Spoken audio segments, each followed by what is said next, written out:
The silk organza whispers through my fingers as I trim another precise curve. $10,000 worth of fabric, and my sister won't even let me see her wear it. The ironing spray's sharp chemical bite fills my tiny studio, mixing with the metallic taste of blood where I've been chewing my lip raw. My phone buzzes again. Mother. Third time today? I let it rattle against the cutting table while I line up another panel, pretending the vibrations don't set my teeth on edge. Chelsea, darling. Her voicemail drips like honey laced with arsenic. I know you're upset about the guest list situation, but Gemma really needs that second fitting by Thursday. Blair's team is planning the whole social media rollout around the dress reveal, and you know how these influencer schedules are. We can't risk disappointing her. She has over 2 million followers. The iron hisses as I press another seam. Temperature too high. A faint scorch mark blooms on the silk like a bruise. I could fix it, but I don't. Let it be a scar, hidden in the folds where no one but me will know. And sweetheart, Mother continues, I hope you understand. It's nothing personal. The venue has strict capacity limits, and Blair's presence will give the wedding such wonderful exposure. Think what this could do for your business. We're really doing you a favor. I slam the iron down harder than necessary. The metal stand clangs against the table, and my coffee mug rattles. A favor. Right. Because watching some stranger Instagram my baby sister in the dress I poured my soul into is exactly what I needed. I mean, really, Chelsea? Mother's voice has that familiar edge now, the one that used to make me curl into myself like a salted slug. You're not exactly photogenic, and you know how these things go. Everyone will be watching Blair's stories. We can't have you skulking around in the background in one of your shapeless black things. It would ruin the aesthetic. The phone buzzes again. This time it's Gemma herself, probably calling to beg and wheedle like she always does. Like when she borrowed my prom dress and returned it with wine stains. Or when she convinced me to design her college graduation outfit for free, then credited some boutique on social media instead. I let that call go to voicemail too. My hands are steady as I pin another seam, muscle memory taking over while my mind drifts to the folder on my laptop. The one labeled Receipts. Screenshots of every manipulative text. Records of unpaid invoices for rush orders and endless alterations. The email where Mother explicitly promised I'd be Gemma's maid of honor, right before she offered my spot to Blair. The dress form looms in the corner, half draped in ivory silk that cost more than 3 months' rent. I've poured hundreds of hours into this gown, every stitch perfect, every detail exactly as Gemma dreamed. My finest work, and I'm not even allowed to see it worn. The iron scorches another tiny spot as my phone lights up again. This time it's Blair herself, the famous Blair with her millions of followers and perfectly curated feed. I've never met her, but I've watched enough of her stories to know her voice will be just as polished as her photos. For the first time today, I answer, "Hello?" Her tone is warm, professional. "Is this Chelsea? I'm so excited to finally talk to the artist behind Gemma's incredible dress. I was hoping we could discuss some ideas for the reveal video." I cradle the phone against my shoulder, carefully folding the scorched silk panel. "Yes, actually, I'd love to talk about the reveal." My voice comes out smooth and sweet, just like Mother taught me. I have some thoughts about how to make it really special, really authentic. The fabric whispers through my fingers as I smile, thinking of that folder of receipts. Mother always said I needed to be more strategic about marketing, time to prove I was paying attention. The group chat explodes with notifications while I'm trying to adjust the bodice measurements. Mother has added Blair to the thread, and now it's all heart emojis and exclamation points. "The dress is absolutely divine," Blair gushes via text. "Can't wait to capture every detail for my followers." Gemma responds instantly. "I know, right? Chelsea's basically a miracle worker." My pencil snaps against the sketch paper. A miracle worker they can't even seat at the reception. The overhead fluorescents buzz like angry wasps as I squint at the marking I was trying to make. The paper's stark whiteness burns my eyes, but I force myself to keep staring until spots dance in my vision. "Chelsea, honey," Mother chimes in. "We need the waist taken in another 1/4 inch. Gemma's being so good about her pre-wedding diet." I don't respond, just add it to the growing alteration list taped beside my workstation, right under Ray's hemline, and add more crystals to train. Each modification noted in my precise handwriting, each one accompanied by a timestamp and a screenshot. Documentation matters. The phone buzzes again, and again, and again. The bustle needs to be more dramatic for photos. "Can we add some pearl details near the neckline?" Blair thinks the sleeves should be more fitted. Blair thinks. Blair thinks. Blair thinks. My shears slice through a length of ribbon with a sound like teeth snapping shut. The cut end coils like a dead snake on my work table. "Love you, sis," Gemma texts. "You're the absolute best for doing this. Heart emoji, praying hands." The same thing she texted last week and the week before. Always followed by another demand, another change, another small favor. Never followed by, "We've changed our minds. Of course you should be there." I set down my shears before I'm tempted to keep cutting things I shouldn't. The studio feels smaller than usual, cluttered with yards of fabric and unspoken words. The dress form watches me like a headless ghost, its ivory skirts gathering dust. Father's email arrives just before midnight. All business. "Need invoice for dress ASAP, for tax purposes." As if this were just another transaction. As if he hadn't promised, back when Gemma first got engaged, that this would be my gift to her. My special contribution as maid of honor. I open my laptop. The screens glow harsh in the dim studio. The folder of receipts stares back at me. I could send him those instead. Every manipulative message, every broken promise. Show him exactly what this gift has cost. But I just type up an invoice instead. Itemized, detailed, every yard of silk, every crystal, every hour of labor. No family discount. I attach it and hit send before I can think too hard about it. His response comes quickly. "This seems excessive." My laugh sounds strange in the empty studio. Excessive. Like demanding your daughter create a couture wedding gown while uninviting her from the wedding isn't excessive. The group chat pings again. Blair has sent a mood board for the dress reveal video. "We'll want to capture that golden hour light," she writes. "Make everything look magical." I click through her references. All soft focus and lens flares, models twirling in designer gowns against sunset backdrops. Beautiful. Artificial.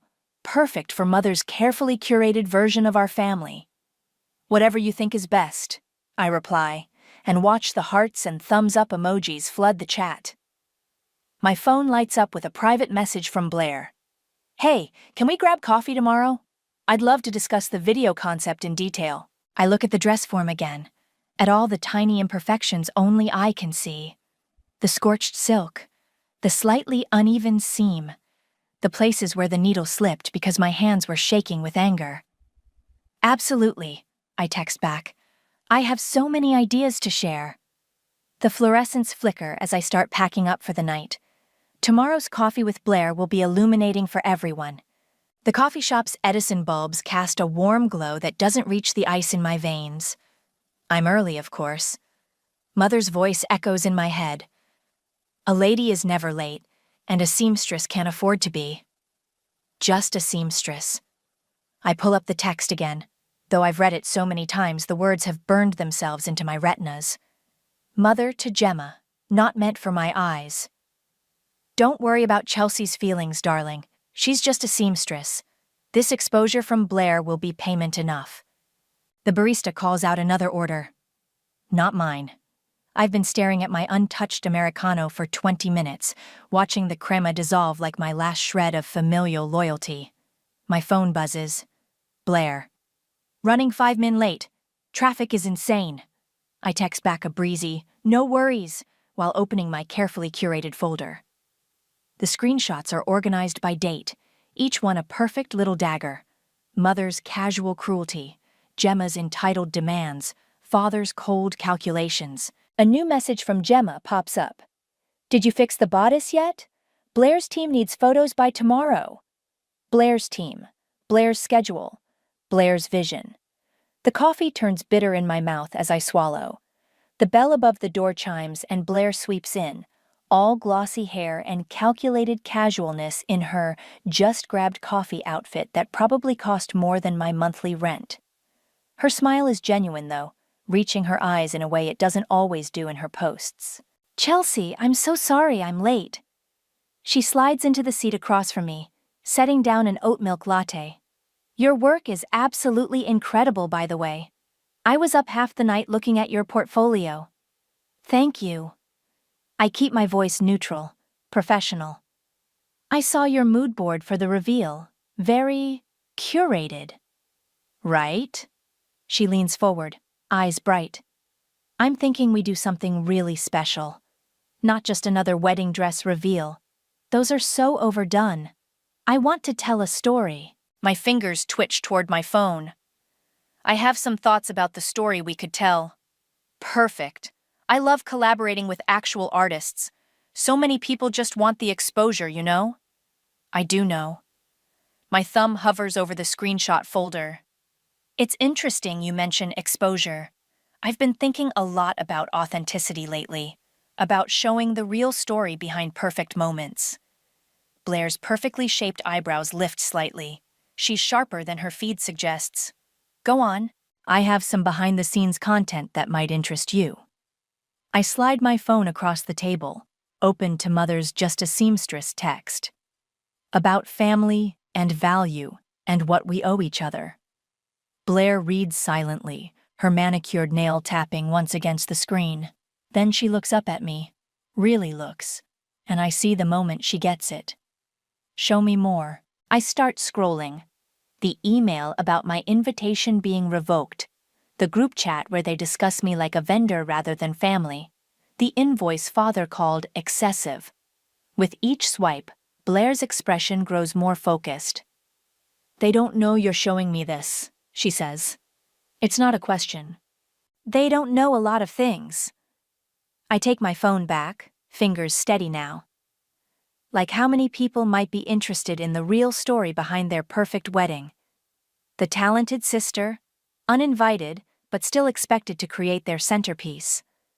The family choosing an influencer over their own daughter. That would get attention, Blair says carefully. A lot of attention. Isn't that what they wanted? Exposure? She takes a long sip of her latte, considering me over the rim. What exactly are you proposing? I pull up the dress sketches on my tablet. I'm proposing we give them exactly what they asked for. A reveal video that shows everything. The dress. The details. I pause, let the moment stretch. The truth. Blair's smile shifts from Instagram perfect to something sharper, more genuine. You know what? I think we could create something really authentic together. I raise my cold coffee in a mock toast. To telling stories that matter. The afternoon light catches on my screen as I start showing Blair exactly how we'll unravel my family's carefully constructed facade, one perfectly documented stitch at a time. The studio door creaks open right at 7, letting in a gust of evening air and Blair's expensive perfume, something trying too hard to smell both sweet and electric, like cotton candy in a thunderstorm. This is... She pauses, taking in my workspace with the careful eye of someone who makes their living noticing details. Cozy. It gets the job done. I gesture to the dress form where Gemma's gown gleams under the fluorescence. Speaking of which... Blair circles the dress slowly, phone already in hand. The workmanship is extraordinary. Her fingers hover over the beading without touching. Your sister's an idiot. The bluntness startles a laugh out of me. Careful, aren't you supposed to be her new best friend? I'm supposed to be a lot of things. She turns, fixing me with a look sharper than my fabric shears. That's how this game works. But we both know what's really going on here. I move to my workstation, pulling up the folder of screenshots on my laptop. Do we? They're using me for clout. She shrugs, elegant even in her cynicism. And you're trying to use me for revenge. Is that a problem? That depends. She sets her phone down, all pretense of a fitting forgotten. On whether you understand what you're really asking for. The air conditioning hums, stirring loose threads on my cutting table. I'm asking for the truth to come out. No. Blair perches on my only spare stool, somehow making it look like a throne. You're asking me to risk my brand, my reputation, my relationships with other clients. Once I tell this story, there's no untelling it. I pull up the email where Mother promises me I'll be maid of honor, timestamp clear as day. So, tell me your price. It's not about money. She leans forward, vanilla ozone scent intensifying.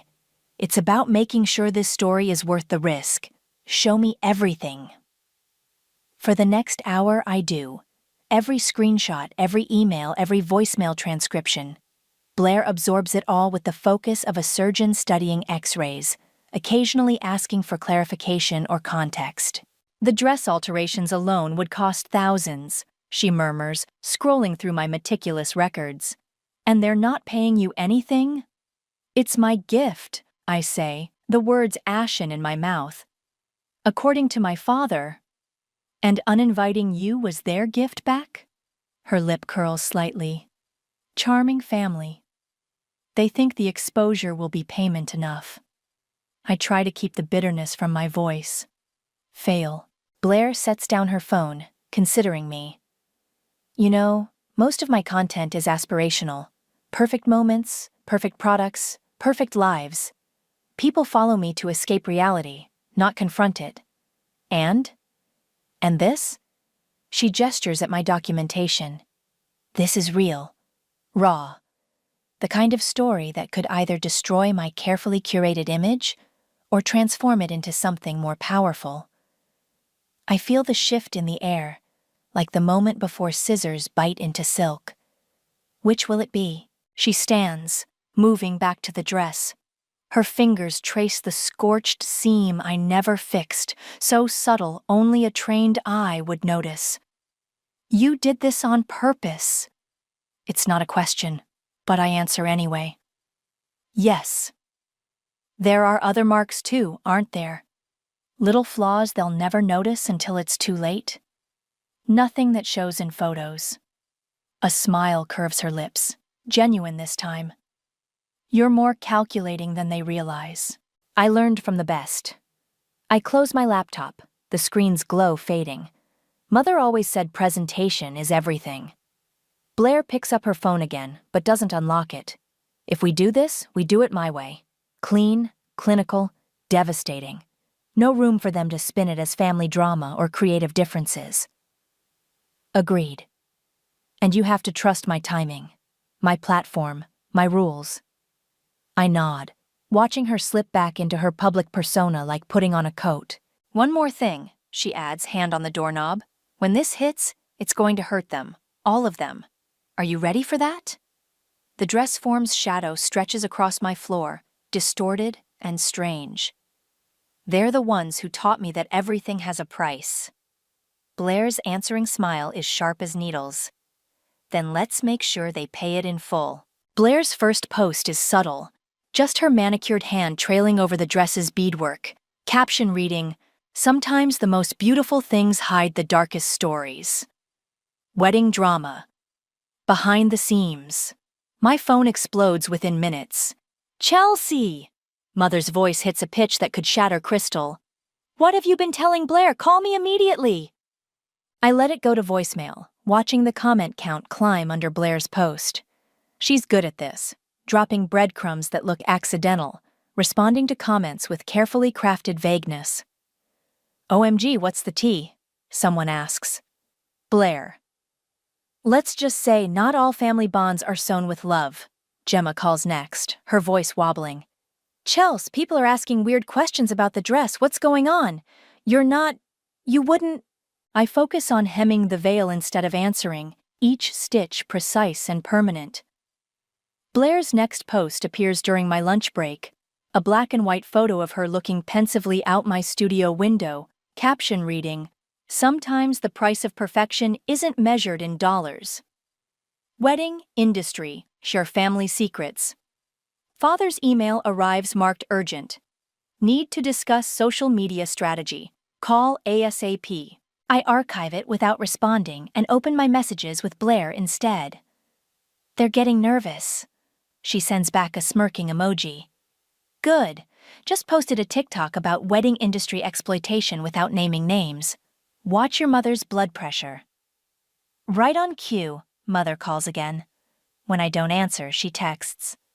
This behavior is completely unprofessional.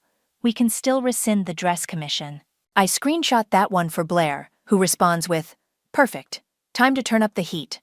Her next post shows her scrolling through her phone, looking troubled. Caption, "When you discover the real cost of someone else's perfect day. Full story coming soon." Wedding talk, franchise family drama. The comments section explodes with speculation. Blair likes the ones that get closest to the truth, letting social media's amateur detectives do the heavy lifting. Gemma's voice message is barely coherent. People are DMing me asking if I'm abusing my designer. This isn't funny anymore. I send that one to Blair too. She's live on Instagram within the hour, doing her makeup while casually mentioning how she's been wrestling with an ethical dilemma about exposing certain industry practices. Mother shows up at my studio that evening, unannounced. I watch through the peephole as she pounds on the door, her perfect blowout starting to frizz around the edges. "Chelsea Ann Walsh, open this door immediately!" I record her meltdown instead, the phone steady in my hands. Her voice cracks as she threatens to call her lawyer, to ruin my business, to tell everyone what an ungrateful daughter I've always been. Blair posts the audio clip an hour later, no context, just the sound of my mother's threats over a black screen with captions, "When family shows their true colors." Wedding drama, red flags. It goes viral overnight. Father tries a different approach, his voicemail all reasonable business tone. "Let's discuss this like adults.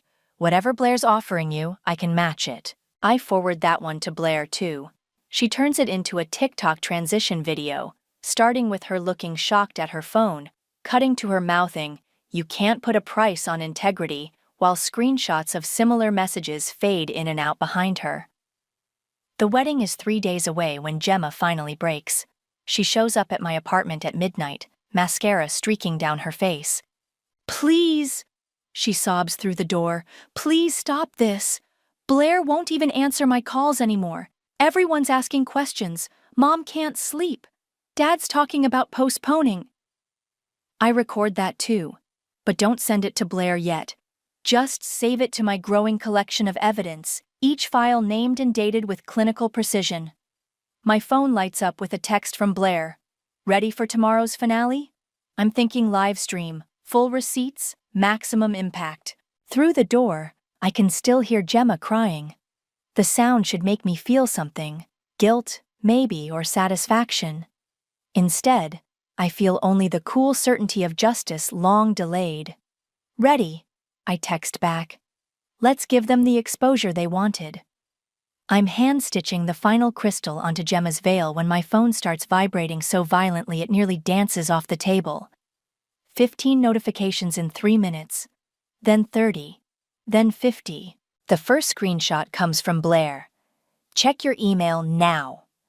Mother's message sits in my inbox like a live grenade, timestamp 8:47 p.m. Recipients, all wedding guest list, Blair, me. Pre-wedding dinner, final details. Of course that influencer girl needs the seat next to Gemma. We're not paying her in actual money, for heaven's sake. The exposure is her compensation, just like it's Chelsea's. Speaking of which, make sure nobody mentions Chelsea's absence to Blair. We'll stick to the story about venue capacity, though honestly, it's a relief not having to explain away Chelsea's awkward presence in the photos.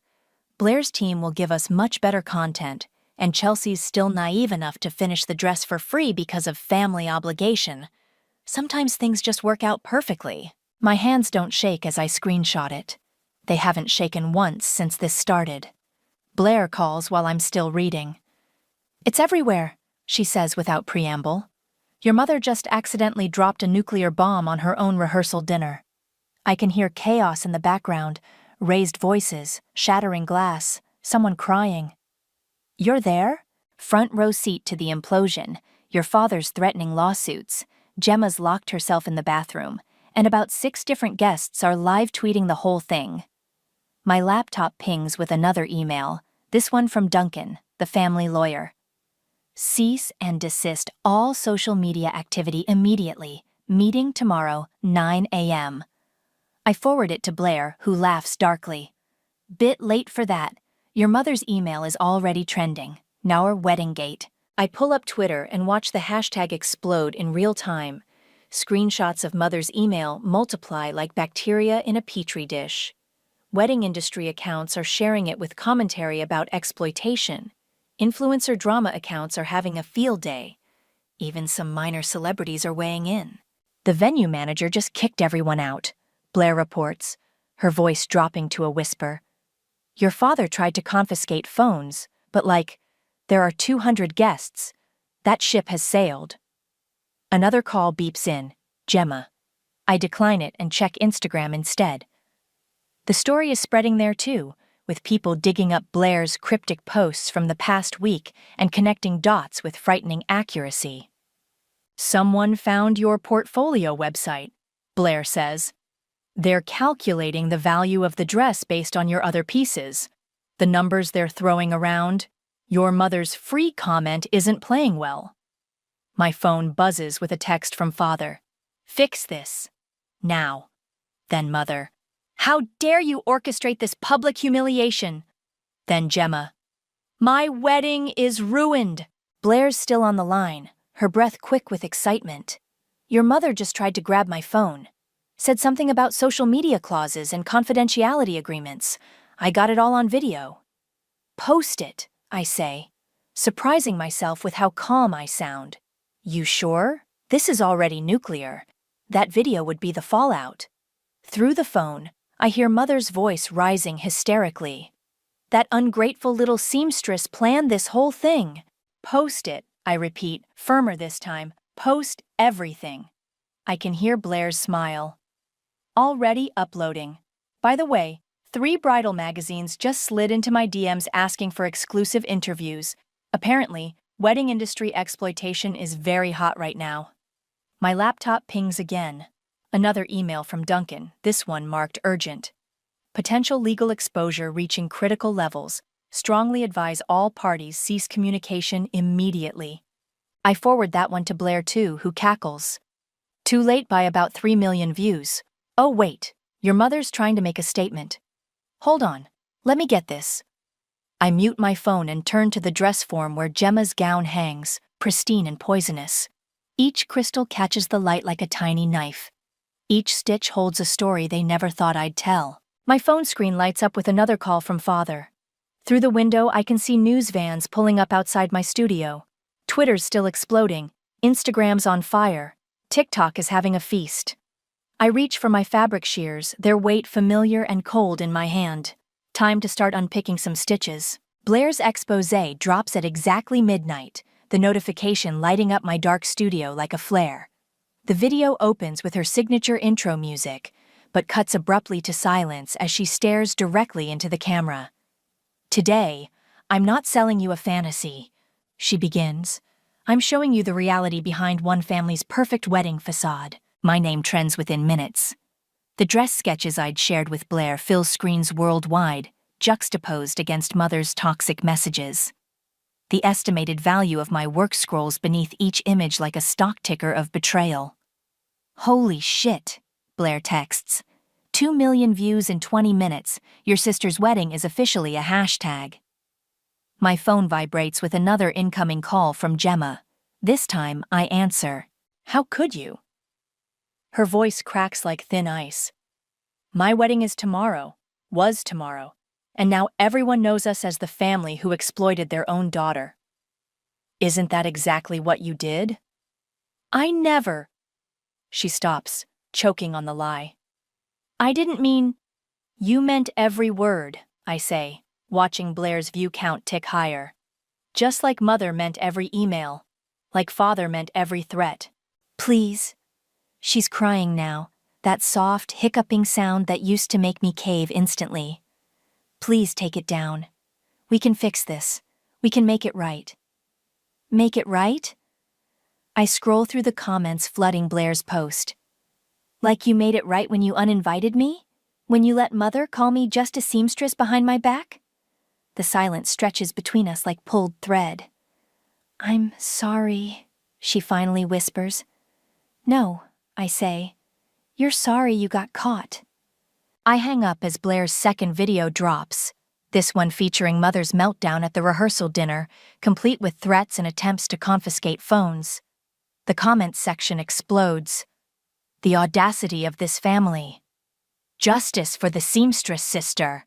That dress is worth more than their entire moral character, Blair calls while I'm reading them. Your mother's publicist just quit via Twitter. This is beyond damage control now. Good. The wedding venue posted a statement distancing themselves.